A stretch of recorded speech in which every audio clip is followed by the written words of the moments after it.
Yung teacher na nagtuturo doon ay hindi marunong magturo. At yung teacher na marunong magturo, walang kwenta yung kanyang curriculum, yung tinuturo niya sa bata. Di ba? Tapos nandun tayo sa semento na at bakal ng classroom na ito. Ang mahalaga sa edukasyon ay yung natututo yung bata.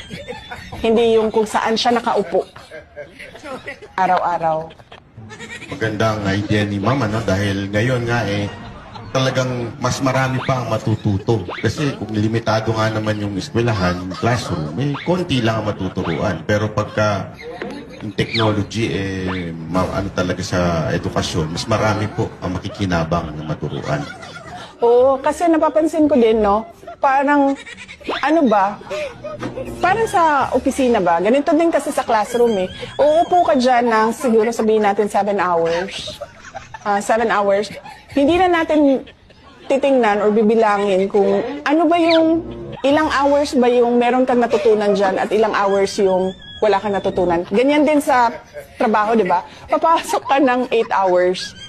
Hindi naman tinitingnan eh kung ano ang na-accomplish mo dun sa 8 hours mo. Merong iba dyan, tapos na yung trabaho nila in 2 hours eh.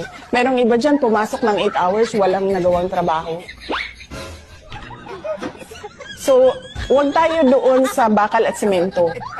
Doon tayo sa paraan kung paano matuto yung bata.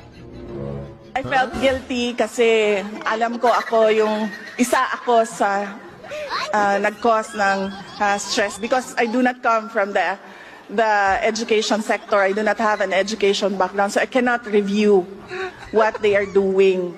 And I rely on their expertise and all the stakeholders who did the review.